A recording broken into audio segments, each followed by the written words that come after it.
মধ্যে একটা মাত্র ডিম দিয়ে আর হাতের কাছে কিছু সবজি দিয়ে বন্ধুরা নাস্তাগুলো তৈরি করে নিয়েছি। যখন খুব জোর খিদে পাবে বন্ধুরা, এই নাস্তাগুলো আপনারা ঝটপট করে তৈরি করে খেতে পারবেন। আর খেতে তো ভীষণই টেস্টি হয় বন্ধুরা, একটা খেয়ে মন ভরবে না, এতটাই টেস্টি হয় এই নাস্তাগুলো। আমি একটা কেটেও দেখাচ্ছি আপনাদের যে ভেতরটা কত সুন্দর হয়েছে। এই দেখুন কি সুন্দর হয়েছে ভেতরটা। নমস্কার বন্ধুরা, সুমিত্রা কিচেন অ্যান্ড ব্লগে সবাইকে স্বাগত জানিয়ে প্রতিদিনের মতো আজকেও আপনাদের সামনে হাজির হলাম। আজকে বন্ধুরা আপনাদের সঙ্গে দারুণ একটি নাস্তা রেসিপি শেয়ার করব। বন্ধুরা মাত্র এক বাটি মুড়ির মধ্যে একটা মাত্র ডিম দিয়ে দারুণ একটা নাস্তা রেসিপি শেয়ার করব। বন্ধুরা যখনই খিদে পাবে ঝটপট অল্প সময়ের মধ্যে এই নাস্তাগুলো বানিয়ে নিতে পারবেন। তো কিভাবে বানাচ্ছি পুরোটা জুড়ে আপনারা সঙ্গে থাকুন, আশা করছি আপনাদের ভীষণ ভীষণ ভালো লাগবে। নাস্তাগুলো তৈরি করার জন্য দেখুন এখানে বাটির মধ্যে নিয়েছি এক বাটি মুড়ি। তো মুড়িটা আমি এই পাত্রের মধ্যে ঢেলে নিচ্ছি। একটা ডিম নিয়েছি, ডিমটা ফাটিয়ে এইভাবে দিয়ে দেব।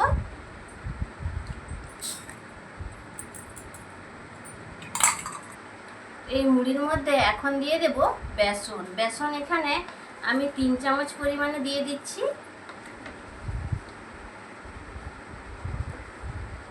এখানে কিছু সবজি নিয়েছি, তো সবজিগুলো একে একে দিয়ে দেব। প্রথমে টমেটো কুচি দিয়ে দিলাম, দিয়ে দিচ্ছি ক্যাপসিকাম কুচি, দিয়ে দেব গ্রেট করা গাজর, দিয়ে দেব কুচনো পেঁয়াজ, আর দিয়ে দেবো ধনে পাতা কুচি। অল্প একটু দিয়ে দিচ্ছি রসুন বাটা, অল্প পরিমাণে দিয়ে দিচ্ছি আদা বাটা, পরিমাণ মতো দিয়ে দিচ্ছি লবণ, অল্প পরিমাণে দিয়ে দিচ্ছি লাল লঙ্কার গুঁড়ো। তবে আপনারা এতে কাঁচা লঙ্কা কুচি ব্যবহার করতে পারেন, তো আমি দিলাম না কাঁচা লঙ্কা কুচিটা। আর দিয়ে দেবো এখানে ম্যাগি মশলা।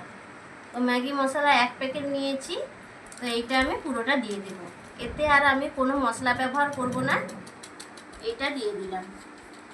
তো আজকে বন্ধুরা নাস্তাগুলো যা হবে না, একটা খেলে মন ভরবে না। চামচ দিয়ে একটু মিশিয়ে নেব সমস্ত উপকরণ। তো প্রথমে আমি চামচ দিয়ে মিশিয়ে নিচ্ছি। চামচের সাহায্যে একটু শুকনো উপকরণগুলো মিশিয়ে নিলাম। তো এবার অল্প পরিমাণে একটু জল দিয়ে দেব। 3 চামচ দিলাম, মিশিয়ে নিই।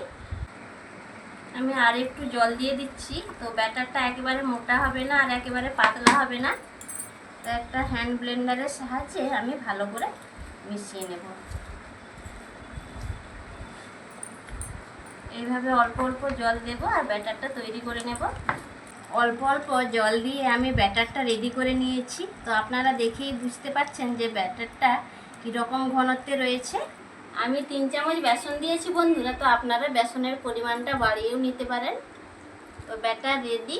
এবার নাস্তাগুলো তৈরি করার জন্য চলে যাব রান্নাঘরে। নাস্তাগুলো তৈরি করার জন্য আমি একটা আপ্পাম প্যান বসিয়ে দিয়েছি। ওই প্যানের মধ্যে আমি দিয়ে দিচ্ছি তেল। এইভাবে আমি প্রত্যেকটা কোপে তেল দিয়ে দেব। একটু বেশি করেই দিচ্ছি বন্ধুরা, তো আপনারা অল্প তেলেও করে নিতে পারেন এটা।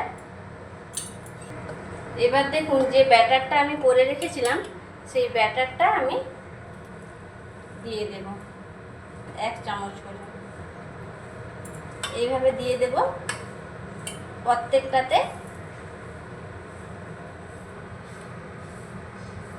এইভাবে দিয়ে দেব।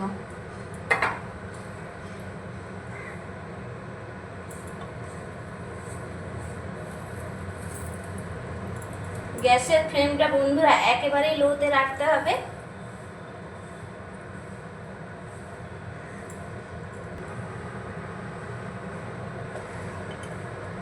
প্রত্যেকটা খোপে আমি ভর্তি করে দিলাম। দেখুন বন্ধুরা কত সুন্দর লাগছে এখন থেকেই।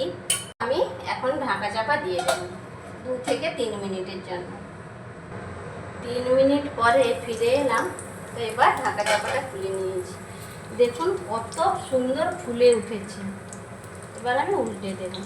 কি সুন্দর হয়েছে দেখুন বন্ধুরা, কত সুন্দর দেখতে লাগছে, দেখেই তো মন ভরে যাচ্ছে। এইভাবে আমি প্রত্যেকটা কিন্তু বন্ধুরা উল্টে নেব।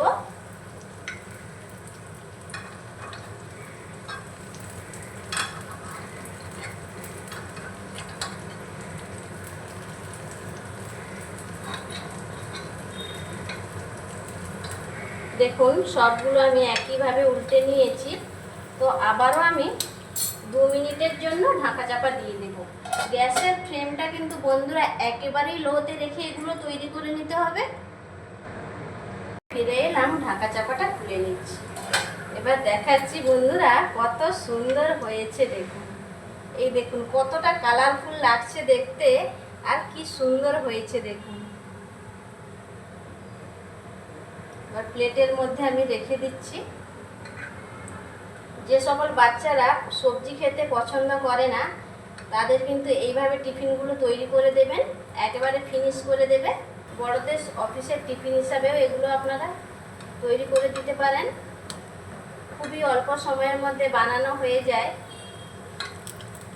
নাস্তাগুলো একে একে আমি তুলে নিচ্ছি।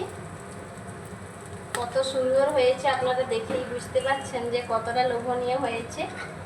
তো এইভাবে আমি বাকি নাস্তাগুলো তৈরি করে নেব।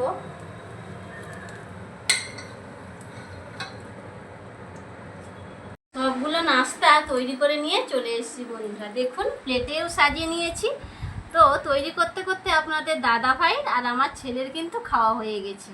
তো এবার আমিও খেয়ে বলবো আপনাদের যে কেমন হয়েছে। তার আগে দেখাচ্ছি, দেখুন বন্ধুরা কত সুন্দর হয়েছে, কোথাও কিন্তু পুড়ে যায়নি, দুপাশ একবারে পারফেক্টভাবে ভাজা হয়েছে। আমি একটা কেটেও দেখাচ্ছি আপনাদের যে ভেতরটা কত সুন্দর হয়েছে। এই দেখুন কি সুন্দর হয়েছে ভেতরটা। এবার খেয়েও বলছি বন্ধুরা যে কেমন হয়েছে। আপনাদের দাদাভাই তো খেয়ে বলছিল ভীষণই টেস্টি হয়েছে। এখন আমি খেয়ে দেখি। দারুণ, সত্যি একটা খেয়ে মন ভরবে না বন্ধুরা, এতটাই টেস্টি হয়েছে। তো বন্ধুরা আমি তো খেয়ে দেখালাম যে নাস্তাগুলো কেমন হয়েছে। তো আপনারা এইভাবে একবার বাড়িতে ট্রাই করে দেখবেন। আজকের এই নাস্তাগুলো আপনাদের কেমন লাগলো অবশ্যই সেটা আমাকে কমেন্ট বক্সে কমেন্ট করে জানাবেন। ভালো যদি লেগে থাকে লাইক শেয়ার সাবস্ক্রাইব করে পাশে থাকবেন। অবশ্যই বন্ধুরা পাশের অল নোটিফিকেশানটা অন করে রাখবেন। আমি যখন নিত্য নতুন রেসিপি ভিডিও বা রেমেডি যাই আপলোড করব সবার প্রথম আপনারা নোটিফিকেশান পেয়ে যাবেন। আর লাইক দিয়ে ঝটপট এইরকম নিত্য নতুন রেসিপি ভিডিও আর রেমেডিগুলো দেখে নিতে পারবেন। আজ বন্ধুরা ভিডিওটা এইখানে শেষ করছি। সবাই সুস্থ থাকুন, ভালো থাকুন। এইরকম নিত্য নতুন রেসিপি ভিডিও আর রেমেডি পেতে চ্যানেলটিকে সাবস্ক্রাইব করে আমার পাশে থাকুন। নমস্কার।